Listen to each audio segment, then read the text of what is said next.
कुछ लोग जाते हैं गांव में और बोलते हैं कि बोलो हम हिंदुस्तानी हैं, बोलो हम हिंदू हैं। जब इन्होंने अपनी वादा पूरा नहीं किया तो ये धर्म के ठेकेदार हो गए। अब हमको वो बताएंगे कि हम हिंदू हैं बोलो। हमको उनकी सर्टिफिकेट की ज़रूरत है क्या कि हम हिंदू हैं कि मुसलमान हैं? अरे हम हिंदू हैं तो हैं, मुसलमान हमारा भाई है तो है। माननीय देश के प्रधानमंत्री जब प्रधानमंत्री के दौर में थे तो उन्होंने कहा था कि देश के युवाओं, बात को समझो, हम तुमको रोज़गार देंगे, नौकरियां देंगे। आप ज़रा बताइए, कहीं आपने एक चैनल पे देखा है डिबेट कि देश के प्रधानमंत्री जी ने देश में कितने युवाओं को जो है नौकरियां दे दिया, कितने को रोज़गार दे दिया, देश कितनी तरक्की पे गई, कहाँ पे क्या हुआ? ये कभी डिबेट नहीं होता है। डिबेट हमने देखा कि जब कोविड आया तो लोगों ने कहा कि मुसलमानों ने थूक फेंक दिया इसलिए कोविड फैल गया। देश के नौजवानों को आप बेवकूफ़ समझते हैं क्या? आप रामनवमी में तलवार लेके उनको निकलने बोलते हैं, वही तलवार लेकर के आपके पास वो जाएगा और बोलेगा कि नौकरी हमारा कहाँ गया, वही पूछेगा, याद रखना। हम अगर देश में घूम रहे हैं भाईचारा के लिए तो लोग बोलते हैं ना कि विपक्षी एकता एक हो रही है। अरे भाई, हमने ये मिशन बनाया, हमारे पार्टी ने, हमारे नेता ने, माननीय तेजस्वी जी ने, लालू जी ने, कि ये धर्म के नाम पे जो आपस में लड़ा रहे हैं, ये बाबा भीमराव अंबेडकर के संवाद को जो है पहुंचाओ कि क्या चाहते थे वो। आदि जब आप करते हैं, पूछते हैं गोत्र क्या है और जात क्या है, निजता का हनन उस वक्त नहीं है तो नहीं होता है। और जब हम समाज को, सभी जाति धर्म को एक बराबर लाना चाहते हैं तो आपको आपत्ति हो जाती है। वो कह रहा है कि रामनवमी में तलवार लेके निकलो और हम कह रहे हैं कि कलम लेके निकलो। अब इनको भय लग गया है कि कहीं ये कलम लेके निकल गया, मतलब कि कहीं ये शिक्षित हो गया।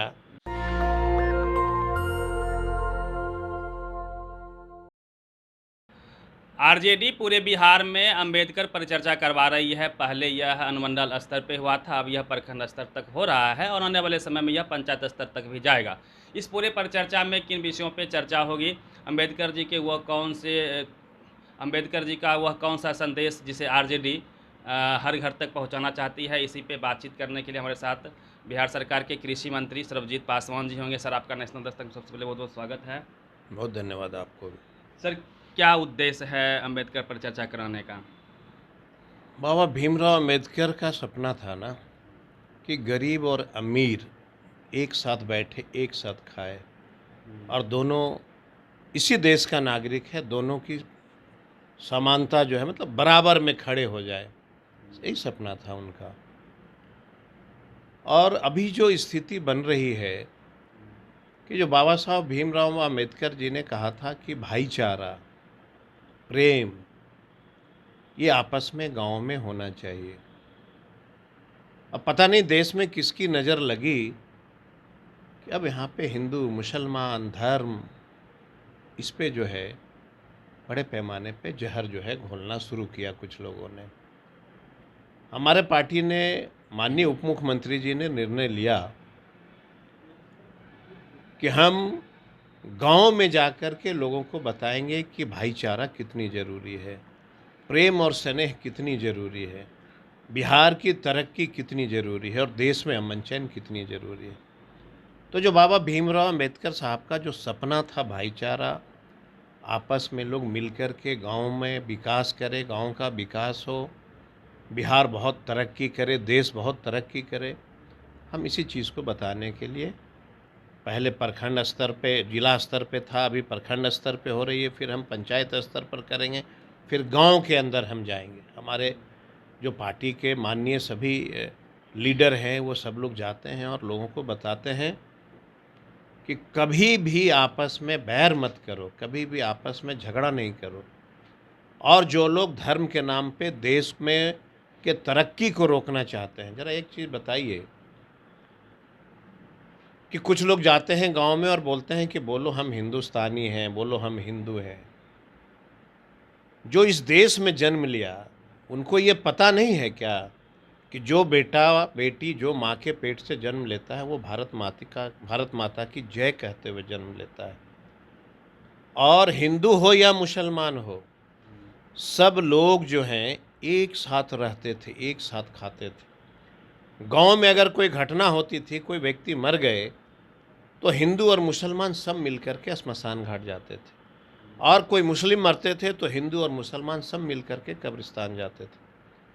इसमें जहर घोला जा रहा है, नफ़रतें पैदा की जा रही हैं।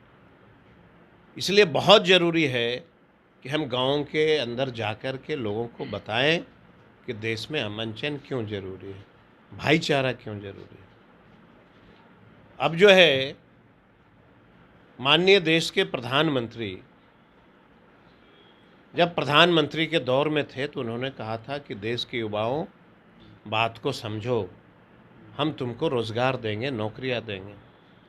आप ज़रा बताइए, कहीं आपने एक चैनल पे देखा है डिबेट कि देश के प्रधानमंत्री जी ने देश में कितने युवाओं को जो है नौकरियां दे दिया, कितने को रोज़गार दे दिया, देश कितनी तरक्की पे गई, कहाँ पे क्या हुआ, ये कभी डिबेट नहीं होता है। डिबेट हमने देखा कि जब कोविड आया तो लोगों ने कहा कि मुसलमानों ने थूक फेंक दिया इसलिए कोविड फैल गया। मस्जिद में 10 के बदले 12 लोग थे इसलिए कोविड फैल गया।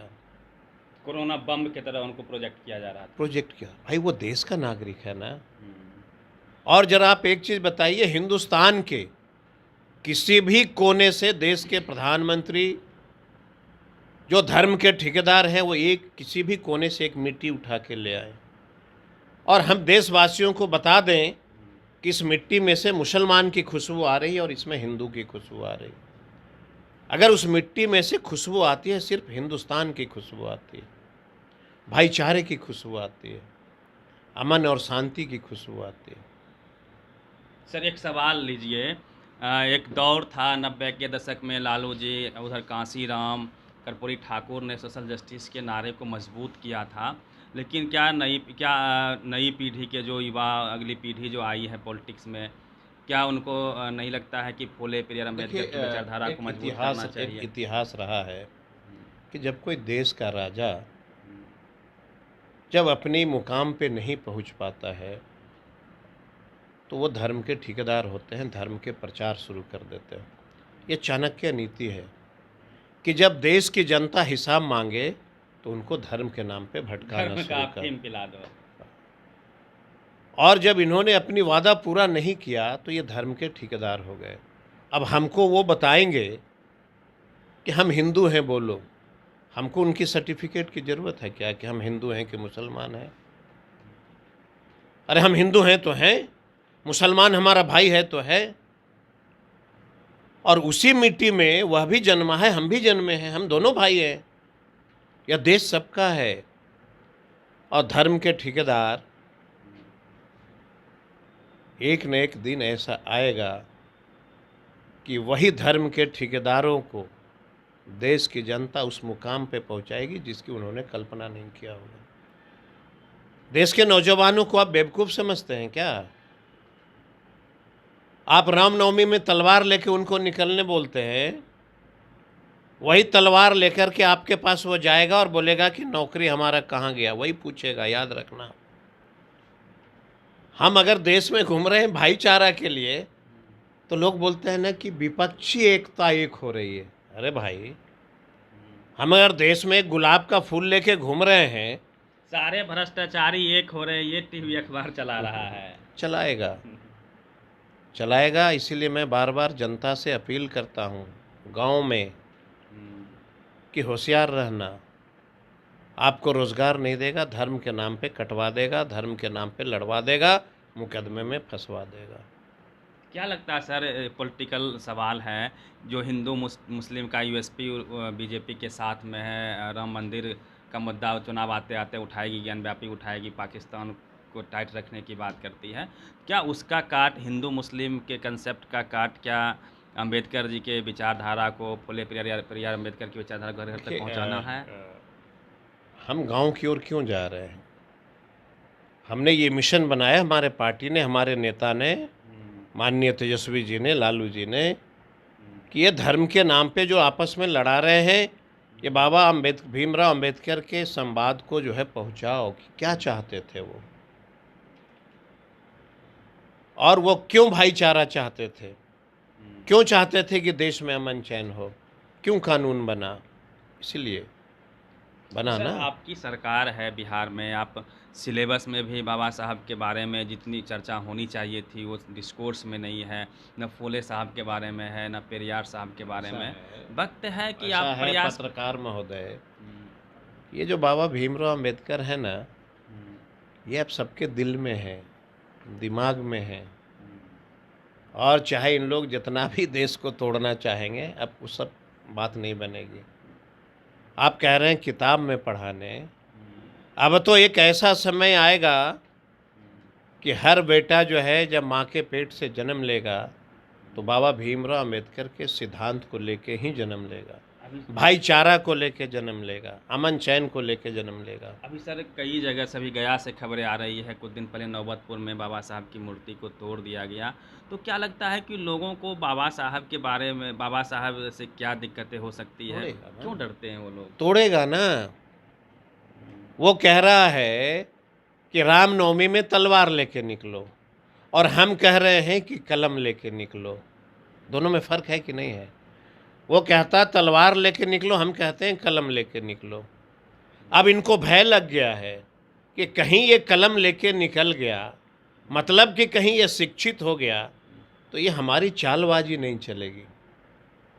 हम तो शिक्षित करने निकले हैं लोगों को, और हर हालत में हम शिक्षित करके रहेंगे। अभी सर जातीय जनगणना पर हालाँकि एचसी ने स्टे लगा दिया है, और आपकी माननीय उच्च न्यायालय पे मुझे कोई टिप्पणी नहीं करना है, लेकिन एक चीज़ बताइए, हम तो देश के लिए, बिहार के लिए काम करने निकले हैं। अगर मैंने ये कहा कि बिहार में किस जाति की कितनी आबादी है, वो अगर पता चल जाए, तो हम पूरे बिहार के सभी जाति धर्म को एक साथ खड़े कर लेंगे। कैसे कर लेंगे? अगर हमारी जात की आबादी ज़्यादा है और हम गरीब हैं, तो हमको बराबर का एक स्पेशल पैकेज हम देंगे उसको उठाने के लिए। अगर ऊँची जाति में कोई व्यक्ति और कोई ज़िला में बहुत गरीबी है, हम उसको अलग से पैकेज देंगे आगे बढ़ने के लिए। हमने कौन सा गलत किया? बीजेपी वाले सर कह रहे हैं कि इसे शादी जब आप करते हैं, हुँ, तो पूछते हैं गोत्र क्या है और जात क्या है, निजता का हनन उस वक्त नहीं है। तो नहीं होता है। और जब हम समाज को, सभी जाति धर्म को एक बराबर लाना चाहते हैं, तो आपको आपत्ति हो जाती है। और ज़रा सबसे बड़ी बात है, देखिए ये विडंबना है देश की, एक व्यक्ति को, मैंने आज तक, जैसे गिरिराज सिंह को नाम नहीं लेना चाहिए, अपने राजनीतिक जीवन में मैंने आज तक उनको किसी गरीब दलित के घर में खाते हुए नहीं देखा। सदन के विपक्ष के नेता, कभी मैंने दलितों के घर में खाते हुए नहीं देखा। आज जो उनके प्रदेश अध्यक्ष हैं, उन्होंने ही सदन में उनको क्या कहा, मंत्री रहता कि बेचैन आत्मा है ये, हम पे वो प्रहार करते हैं। और उनके ही नेता जो प्रदेश अध्यक्ष बने, उन्होंने कहा कि ये बेचैन आत्मा है। स्पीकर थे तब, उन्होंने कहा ये बेचैन आत्मा है। अभी उनका एक बयान आया, हालिया बयान है कि यदि हमारे हमारे पूर्वज गलती नहीं करते, जब पाकिस्तान बन रहा था, ये सारे मुस्लिम पाकिस्तान चले गए होते, तो आज मदनी ओवैसी जैसे लोग नहीं होते, पैदा नहीं हम होते। तो कहते हैं, हुँ, मैं ये कहता हूँ कि जब इनको इतना ही चिंता थी, अपने दल में कोई इनको गरीब दलित नहीं मिला था प्रदेश अध्यक्ष बनाने के लिए।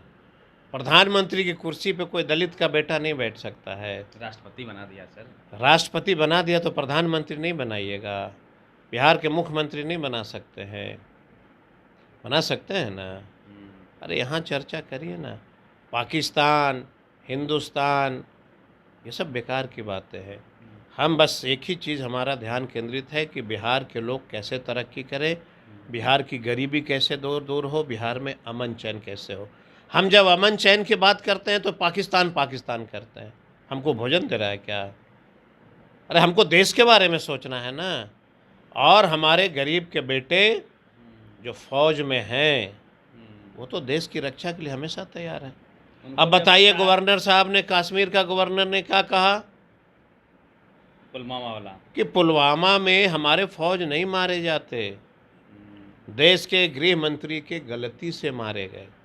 अब इस पे तो विजय बाबू कुछ बोलते ही नहीं हैं। ज़रा पूछिएगा उनसे कि ये जो गवर्नर साहब कह रहे हैं उस पर कभी कुछ बोल तो दो।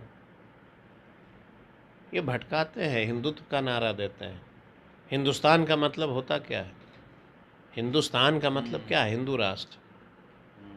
आप देख लीजिए, नहीं उनको समझ में आता है, गूगल में चेक कर ले, कोई डिक्शनरी में देख ले, कहीं देख ले।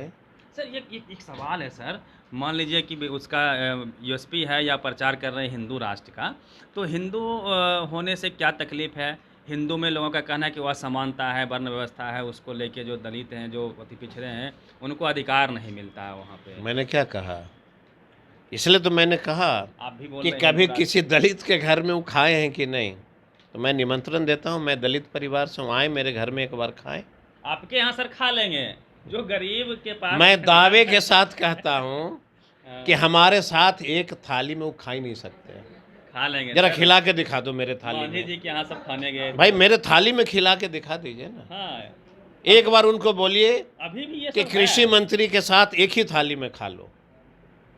जरा खिला के आमंत्रण बता है। दो। आमंत्रण देता हूँ मैं, आमंत्रण भी, निमंत्रण भी, सब देता हूँ। जरा खिला के बता दो उनको। सर दलित की आप हम भी हिंदू ही हैं ना, वो भी हिंदू हैं। वो थोड़ा ऊंची जाति से हैं, मैं थोड़ा दलित परिवार से हूँ। एक बार मेरे साथ एक थाली में खिलाओ। सर एक सवाल लेंगे, जिस तरह से आपका जो राजनीति रहा है, सोशल जस्टिस को लेकर आरजेडी की राजनीति रही है, 29%, यहाँ तक कि बिहार में तो मुझे लगता है कि 40% के आसपास जो दलित समाज के लोग हैं, जो पिछड़े समाज के लोग हैं, उनके पास आज भी ज़मीन नहीं है सर, दाने दाने को मोहताज हैं। जातीय उसके लिए जनगणना कोई रोड हो- मैप? जातीय जनगणना क्यों हो रही थी? हम जो जा रहे थे दरवाजे पे लोगों का, यही तो पूछ रहे थे, तुम्हारे बच्चे कितने हैं, कहाँ रहते ज़मीन हैं, क्या कितनी करते हो, ज़मीन कितने हैं, कच्चे मकान हैं, पक्के मकान हैं। ये सिर्फ मैं दलितों से ही नहीं पूछ रहा था, सभी जाति धर्मों के लोग से हम पूछ रहे थे। और एक डेटा निकल के आता कि बिहार में आखिर कितने भूमिहीन लोग हैं, कितने मकानहीन लोग हैं। ये सब डेटा एक निकालते और निकालने के बाद हम लोग उसके लिए काम करते। इनको क्या डर लग गया कि जहाँ से गिरिराज बाबू लड़ते हैं या भाजपा के लोग, कहीं वहाँ दलित की आबादी ज़्यादा हो गई तो कहीं उस सीटवा रिजर्व ना हो जाए। हाँ, ये ये इनका डर था। इनका ये डर कतई नहीं था कि जातीय जनगणना की ओर बोलेंगे 14 लाख, 15 लाख, 50 लाख की आबादी में इनकी आबादी 1 लाख है, बाकी दूसरे कास्टों की आबादी है। इनको लगा कि उस आबादी का जनगणना करके इन लोग जान जाएंगे और मेरे खिलाफ जिसकी आबादी ज़्यादा होगी वही जतिया को टिकट दे देंगे। ये अपनी राजनीति की रोटी सेक रहे थे। और मैं क्या चाहता था, हम गरीबों तक अपनी योजना को पहुंचाने के तरीका ढूंढ रहे थे। यही दोनों में फ़र्क है। आसानी हो जाती। एक बार सर आखिरी में दिखा दीजिए कि ये राजद समाचार ये है। राजद समाचार है और बाबा भीमराव अम्बेडकर के बारे में भी बहुत कुछ लिखा है। ये हमारे साथ बिहार के कृषि मंत्री सरबजीत पासवान जी थे, और जिस प्रकार से पूरे बिहार में हर घर तक अंबेडकर चर्चा पहुंचाने की बात आरजेडी कर रही है, लगातार प्रखंड स्तर से लेकर पंचायत स्तर तक उनका कार्यक्रम है। और 21वीं सदी क्या फूले पेरियार अंबेडकर की सदी होगी, इसकी गंभीरता को समझते हुए राजद लगातार काम कर रही है। इस पूरे बातचीत पे आपकी क्या प्रतिक्रिया है? अपनी प्रतिक्रिया जरूर दीजिएगा। रवि मेहता, नेशनल दस्तक, पटना। नेशनल दस्तक की आपसे गुजारिश है कि अगर इसको बचाना चाहते हैं तो नेशनल दस्तक को सब्सक्राइब करने के लिए रेड कलर के सब्सक्राइब बटन को दबाएं, फिर बेल आइकन की घंटी दबाएं। नेशनल दस्तक को बचाने के लिए बहुत जरूरी है कि हर खबर को शेयर करें, लाइक करें, कमेंट जरूर करें।